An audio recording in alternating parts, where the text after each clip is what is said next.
YAHUAH'S breath. You worship Unalive. Ancient Celtic origins. The OG Helloween predates Christianity, stretching all the way to an ancient Celtic celebration, and by ancient we mean about 2,000 years ago, known as Samhain, that took place in what is now Ireland, parts of France, and the United Kingdom. Like most ancient holidays, Samhain marked a transition of seasons from summer to the beginning of winter, hence the sort of dark and stormy vibes of Helloween today. Participants believed that on the night of October 31st, the portal between the realm of the living and the dead opened, allowing lost souls to return to the human-occupied earth. Helloween is ancient and modern witchcraft. BARUK, Deuteronomy, chapter 18, verse 9 through 12. When you come into the land which Yahuwah your Elohim is giving you, do not learn to do according to the abominations of those Gentiles. Let no one be found among you who makes his son or his daughter pass through the fire, the Molech worship, or one who practices divination, or a user of magic, or one who interprets omens, or a sorcerer, or one who conjures spells, or a medium, or a spiritist, or one who calls up the dead. For whoever does these are an abomination to Yahuwah, and because of these abominations, Yahuwah, your Elohim, drives them out from before you. BARUK, Deuteronomy, chapter 18, 9 through 12. Molech is another name for Satan. Necromancy is speaking to demons. It is also hypnotism and that type of thing. Divination is the practice of seeking knowledge of the future or of unknown things. This is nothing but speaking to demons. That medium that is in New York, called Long Island, that's divination. Sorcerer is a wizard, one that claims to have powers or is known to have powers. Speaking to demons, that's what it is. All of this is speaking to demons. There is nothing that is on this day that is not about demons. Spiritist or spiritism actually believe in reincarnation. Spells are something that people cast upon another. Actually, the English language is a spell. Many of the words conjure up different things with the words. So that's why we use as much Hebrew as we can. The more that we know, but a lot of people that don't know the words, so we still have to speak with the English language. Like there's two words. One is M-O-R-N-I-N-G, and then the other word is M-O-U-R-N-I-N-G. When your body hears it, what does it think? Then there's the W-E-E-K and the W-E-A-K. They both sound the same, don't they? So what does your body think when you're saying those words? It's going to be the one that doesn't have the strength, isn't it?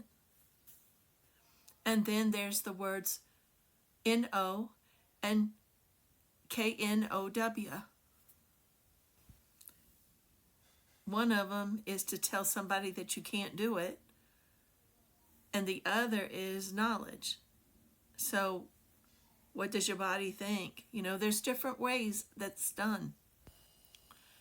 Celts were conquered by the Roman Empire. The Roman rule was 27 BCE to 476 CE. After the Roman Empire conquered much of the Celtic territory in 43 CE, Romans ruled there for some few hundred centuries, during which the traditions evolved. There are links to the Roman festival of Feralia, in which the community mourned its dead, and another ceremony called Pomona, named for the Roman goddess and the protector of orchids, in which participants honored fruit and trees. The Roman festival Feralia is pagan. This particular next one about the Catholic Church in the Middle Ages actually is trying to make it sound like the Catholic Church is going into creating something that is with YAHUSHA, who was Yahuwah in the flesh, but they're going about it and making it come to them and making it seem like they are everything. So it's nothing but paganism disguised as the Roman Catholic Church. Seances are meetings at which people attempt to make contact with the dead, especially through the agency of a medium. This is all talking to demons as well. Catholic Church is also into casting out demons. What is that? That's a sham, isn't it? Because you can't, Beelzebub can't cast out Beelzebub. The Middle Ages. The Catholic Church incorporated All Souls' Day and honored the dead with costumes of saints, angels, and devils. A few hundred years into Roman reign, the Catholic Church was increasingly attempting to replace pagan practices, that is, indigenous ones, with its own, often while vilifying the former but keeping some of its traditions. Religion and the Decline of Magic by Keith Thomas is a fascinating read on the topic.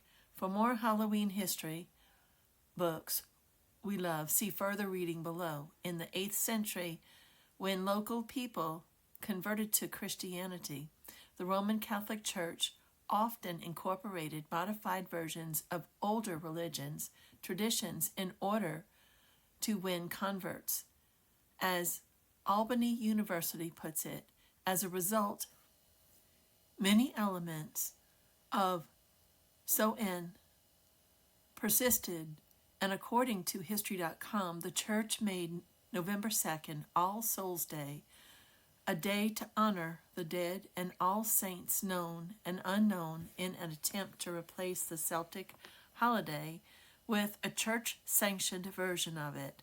Festivities on this day included dressing up as various saints, angels, and the devil.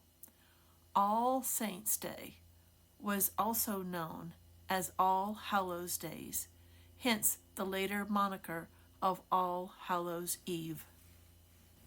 In some countries, they celebrate it till November 5th. The Catholics always call their things religion, but it's actually religion because they worship saints. They're not supposed to put anything in front of the Father Yahuwah, but yet they do. The Virgin Mary is actually the Queen of Heaven, which is Semiramis, a deity. Mexico, Brazil, Ecuador, and more celebrate pagan Gregorian calendar 11/1-2 for the Day of the Dead. And it's also called All Saints' Day, All Souls' Day. But they celebrate it by, guess what? Putting their faces as skulls and skeletons. So what is that worshiping? That's worshiping death. And death is not what Yahuwah is all about. This is a pagan holiday. No ifs, ands, or buts about it.